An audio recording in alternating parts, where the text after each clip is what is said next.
Hello everyone, welcome back to my channel. दोस्तों, प्रस्तुत है आज की ब्रेकिंग न्यूज। 5 छात्रों को 52 लाख रुपए का वार्षिक पैकेज। प्रदेश के 9 सृजित ब्लॉकों में बनेंगे बीआरसी। 25,000 में फर्जी मार्कशीट बनाने वाला गिरोह पकड़ा, 4 गिरफ्तार। स्कूल खोलने के फैसले का सबने किया स्वागत। सरकारी अंशदान शिक्षकों के एनपीएस के लिए 7 करोड़ जारी। ओबीसी अभ्यर्थियों की नियुक्ति को चुनौती। अवैध वसूली करने पर शिक्षकों ने बाबू को घेरा, हंगामा। मानसिक दिव्यांग बालिकाओं को मिलेगी मुफ्त शिक्षा। डीआईओएस आदेश का पालन करें या हाजिर हों। आइए देखते हैं दोस्तों खबरें विस्तार से। जी हाँ दोस्तों, आप देख पा रहे हैं खबरें विस्तार से किंग्समैन ईहब यूट्यूब चैनल पर।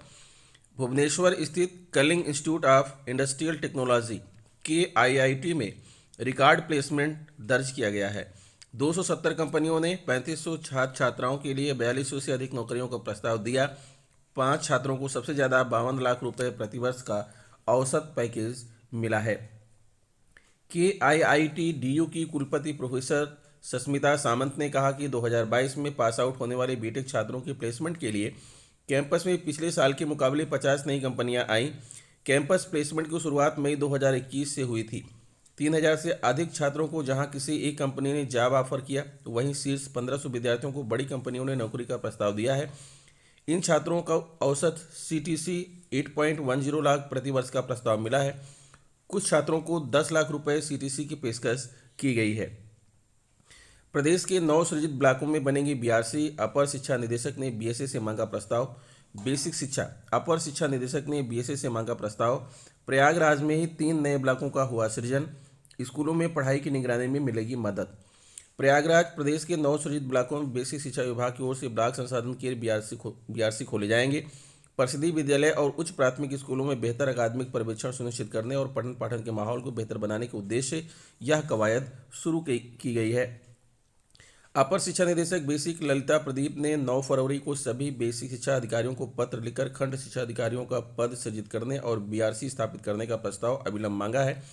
पूछा है कि जिले में कितने विकासखंड स्वीकृत हैं और 9 सृजित विकासखंड की संख्या कितनी है। जिन विकासखंडों में बीईओ के पद सृजित हैं, क्या उन सभी विकासखंडों में बीआरसी संचालित है? क्या बीआरसी के लिए आवश्यक सभी मानव संसाधन तथा अन्य सुविधाएं उपलब्ध हैं? यदि नहीं तो आगामी वार्षिक कार्ययोजना एवं बजट 2022-23 में प्रोजेक्ट अप्रूवल बोर्ड पीएबी से स्वीकृति प्राप्त करने के लिए सूचनाएं उपलब्ध कराएं। जिले में 3 बीआरसी किए जाएंगे स्थापित। जिले में पिछले कुछ समय में 3 ब्लॉक श्रृंगेरपुर, सहसों और भगवतपुर का गठन हुआ है। इन सभी ब्लॉकों में बीआरसी गठित होंगे। इससे स्कूलों में पठन पाठन का माहौल बेहतर होगा। अमीनाबाद हिबेट रोड पर शुक्रवार को गोली चलने की सूचना मनीष प्रताप सिंह ने पुलिस को दी थी। इंस्पेक्टर अमीनाबाद ब्रजेश कुमार द्विवेदी छानबीन करने पहुंचे थे। पिता पुत्र के बीच विवाद की बात सामने आई। असलाह तलाशने के लिए पुलिस पड़ताल कर रही थी, तभी मनीष के पास से अलग अलग नाम से बनी मार्कशीट मिल गई। इसके बाद मनीष से पूछताछ किए जाने पर 25,000 में मनचाहे बोर्ड की मार्कशीट तैयार करने वाले गिरोह का खुलासा हुआ। पुलिस ने सरगना मनीष को उसके बेटे समेत गिरफ्तार कर लिया। आरोपियों के पास से बड़ी मात्रा में जाली मार्कशीट, कंप्यूटर व विभिन्न बोर्डों की मोहरें बरामद हुई हैं। मुझ पर बेटे ने गोली चलाई है। हिबेट रोड साहिबभवन निवासी मनीष प्रताप सिंह ने फायरिंग किए जाने की सूचना दी थी। डीसीपी पश्चिम सोमेन वर्मा के अनुसार मनीष ने बेटे सत्येंद्र पर फायरिंग करने का आरोप लगाया, जिसकी जांच करने पुलिस पहुंची थी। छानबीन करने पर पता चला कि मनीष प्रताप सिंह 18 सितंबर 2021 को चिन्हट में गिरफ्तार हुआ था। उसके खिलाफ जाली मार्कशीट तैयार करने का आरोप था। यह जानकारी मिलने पर इंस्पेक्टर अमीनाबाद ने तलाशी लेना शुरू किया तो मनीष के घर से बड़ी संख्या में मार्कशीट मिली। पूछताछ करने पर आरोपी ने बताया कि जेल से बाहर आने के बाद वह दोबारा से जाली मार्कशीट बनाने का काम करने लगा था, जिसमें उसका बेटा सत्येंद्र, कासगंज निवासी राजकुमार और नोएडा दादरी निवासी कृष्ण ठाकुर भी शामिल हैं। इंस्पेक्टर के मुताबिक गिरोह के सरगना मनीष और उसके बेटे समेत 4 लोगों को पकड़ा गया है, जिनके पास से तमंचा, कारतूस, 223 फर्जी मार्कशीट पर लगाए जाने वाले होलोग्राम, कंप्यूटर, विभिन्न बोर्ड की मोहरें, प्रिंटर और मार्कशीट छापने वाला पेपर मिला है।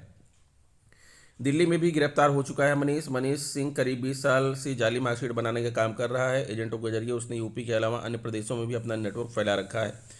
एजेंटों के जरिए परीक्षा में अनुत्तीर्ण होने वाले युवक युवतियों को वह जाली मार्कशीट उपलब्ध कराता था। एसआई कर्ण प्रताप सिंह के मुताबिक दिल्ली पुलिस ने मनीष को जाली मार्कशीट बनाने के आरोप में 3 बार गिरफ्तार किया था, जिसके बाद वह दिल्ली छोड़कर प्रयागराज आ गया था, जहाँ भी उसे गिरफ्तार किया गया था, जिसके बाद आरोपी ने लखनऊ में ठिकाना बना लिया था। कई बोर्डों की फर्जी मार्कशीट बरामद। बोगस मार्कशीट तैयार करने वाले गिरोह के पास से state board of madrasa education, board of higher education Delhi, central institute of open school, Mahakaushal Ayurveda board Jabalpur, राजकीय institute of open schooling Lucknow, national nursing एवं मिडवाइफरी काउंसिलिंग ऑफ इंडिया की मोहरें मिली हैं। पूछताछ में मनीष ने बताया कि वह 20 से 25 हज़ार रुपये लेकर जाली मार्कशीट बना देता था। स्कूल खोलने के फैसले का सबने किया स्वागत। लखनऊ तीसरी लहर की कम होते जा रहे प्रभाव के साथ ही स्कूलों को खोलने पर फैसला शुक्रवार को हो गया था। स्कूलों में नर्सरी से कक्षा 8 तक की क्लास फिर ऑफलाइन माध्यम से चलेगी। शासन के इस फैसले का स्कूल के संचालकों और अभिभावक संघ ने स्वागत किया है। तीसरी लहर के कम होते प्रभाव के साथ ही स्कूलों को खोलने या अभी बंद रखने को लेकर चल रहे चुनाव का फैसला शुक्रवार को हो गया। लंबे समय से बंद स्कूलों में नर्सरी से कक्षा 8 तक की क्लास सोमवार से फिर ऑफलाइन माध्यम से चलेगी। शासन के इस फैसले का स्कूल संचालकों और अभिभावक संघ ने स्वागत किया है। शासन के इस फैसले से बच्चों को भी बंद कमरे से खुले आसमान का खुशनुमा माहौल मिलेगा।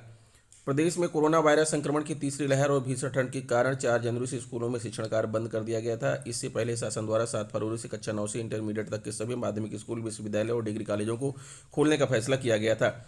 अभी तक यहाँ ऑनलाइन कक्षाएं चल रही थी। स्कूल संचालक लंबे समय से कर रहे थे मांग। स्कूल खोलने को लेकर सीबीएसई स्कूल मैनेजर एसोसिएशन की कई बैठकें हुई। इनमें एसोसिएशन के अध्यक्ष श्याम पचौरी की ओर से स्कूल न खोले जाने पर शासन को अल्टीमेटम भी दिया गया था। कब बंदी के जारी किए गए आदेश। तीसरी लहर की शुरुआत होते ही स्कूल और कॉलेज बंद रखने के निर्देश जारी किए गए थे। सबसे पहले 15 जनवरी तक स्कूल बंद के आदेश जारी हुए थे। इसके बाद 16 जनवरी से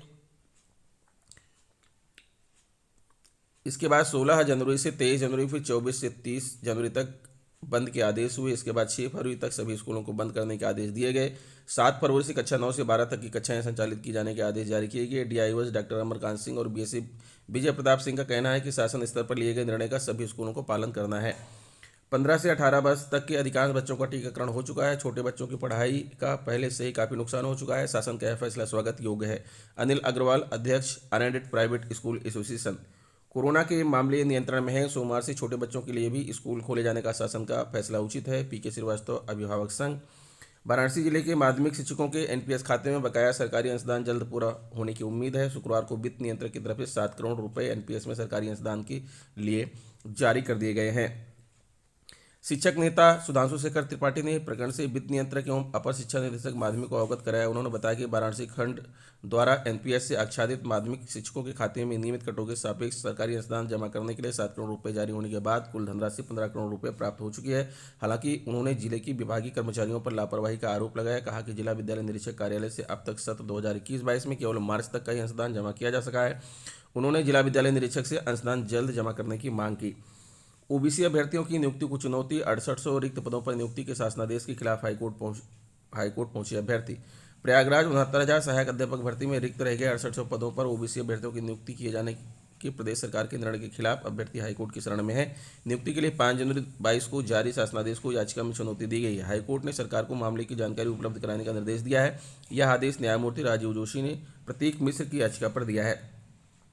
याचिका के अधिवक्ता अग्निहोत्री कुमार त्रिपाठी का कहना था कि प्रदेश सरकार ने 16 मई 2020 को 69,000 सहायक अध्यापक भर्ती का विज्ञापन जारी किया था। नियुक्ति प्रक्रिया पूरी हो गई। इसके बाद शासन के संज्ञान में आया कि आरक्षण लागू करने में गलती हुई है। 6800 ओबीसी के पदों पर सामान्य वर्ग के अभ्यर्थियों का चयन कर लिया गया है। इस पर शासन ने यह तय किया कि जिन सामान्य अभ्यर्थियों की ओबीसी की सीटों पर नियुक्ति कर ली गई है उनको निकाला नहीं जाएगा, बल्कि उसकी जगह खाली पड़े पदों पर 6800 ओबीसी अभ्यर्थियों की अलग से नियुक्ति कर दी जाएगी। इसे लेकर 5 जनवरी 22 को शासनादेश भी जारी कर दिया गया। इस शासनादेश को चुनौती देते हुए कहा गया कि बिना विज्ञापन जारी किए नियुक्ति नहीं की जा सकती, क्योंकि याचिगण भी अर्ह अभ्यर्थी हैं और सहायक अध्यापक बनने की योग्यता रखते हैं। रिक्त पदों को सरकार बिना विज्ञापन जारी किए और नियुक्ति प्रक्रिया अपनाए नहीं भर सकती है। अवैध वसूली करने पर शिक्षकों ने बाबू को घेरा, हंगामा। हरदोई बेसिक शिक्षा विभाग में रिश्वतखोरी इस कदर हावी है कि बिना रिश्वत लिए बाबू अपनी सूरत तक नहीं दिखाते। ताजा मामला विकासखंड भवन से जुड़ा हुआ है। शिक्षकों ने बताया कि ब्लॉक बाबू ज्ञानेंद्र द्वारा एक मैसेज भेजा गया था कि जिसमें सभी शिक्षकों को 10 फरवरी को बीआरसी पर अपना इनकम टैक्स का आवेदन जमा करने के लिए बुलाया गया था, किंतु ब्लॉक बाबू स्वयं उस दिन बिना सूचना के अनुपस्थित रहे। आज दूसरे दिन उन्होंने पुनः सभी शिक्षकों को बुलाया था। आरोप है कि जब शिक्षकगण बीआरसी अतरौली पहुंचे तो ब्लॉक बाबू द्वारा आवेदन जमा करने के नाम पर धानुगाही का प्रयास किया गया, जिसका सभी शिक्षकों ने खुलकर विरोध किया। इससे ब्लॉक बाबू बिना किसी सूचना दिए कार्यालय छोड़कर चले गए। सैकड़ों शिक्षकों ने सामूहिक रूप से बीईओ को पत्र लिखकर ब्लॉक बाबू के विरुद्ध विभागीय कार्रवाई की मांग की। बताया जाता है कि इससे पूर्व शाहबाद में भी उक्त बाबू के ऊपर भ्रष्टाचार के गंभीर आरोप लगे थे, जिसकी जाँच में वो दोषी पाए गए थे। लखनऊ, यदि कोई बच्ची मानसिक रूप से दिव्यांग है और आप उसकी शिक्षा को लेकर परेशान हैं तो आपके लिए अच्छी खबर है। दिव्यांगजन सशक्तिकरण विभाग की ओर से लखनऊ के राजकीय ममता विद्यालय में निःशुल्क शिक्षा के साथ ही रहने खाने की पूरी व्यवस्था होगी। 6 से 18 वर्ष आयु तक की बालिकाओं को यहां इंटर तक की शिक्षा दी जाएगी। पहले आओ पहले पाओ के आधार पर प्रवेश होगा। जिला दिव्यांगजन सशक्तिकरण अधिकारी लखनऊ कमलेश कुमार वर्मा ने बताया कि इच्छुक अभिभावक अपने पुत्र का दिव्यांगता प्रमाण पत्र दिखाकर प्रवेश फॉर्म में कार्यालय से ले सकते हैं। प्रयागराज इलाहाबाद हाईकोर्ट ने जिला विद्यालय निरीक्षक फतेहपुर महेंद्र प्रताप सिंह को आदेश का पालन करने अन्यथा स्पष्टीकरण के साथ हाजिर होने का निर्देश दिया। यदि आदेश का पालन कर दिया जाता है तो कोर्ट जानबूझकर अवहेलना करने के स्पष्टीकरण के साथ हलफनामा दाखिल करना होगा। यह आदेश न्यायमूर्ति सरल श्रीवास्तव ने रेखा देवी के अवमानना याचिका पर दिया है। तो दोस्तों ये रहा आज का ब्रेकिंग न्यूज़। आशा करता हूँ वीडियो आपको अच्छी लगी होगी। अगर वीडियो अच्छी लगी है तो प्लीज़ मेरे चैनल को सब्सक्राइब कर लीजिए, बेल आइकन को प्रेस कर दीजिए। मिलते हैं आपसे नेक्स्ट वीडियो में कुछ नई जानकारी लेकर, तब तक के लिए नमस्कार।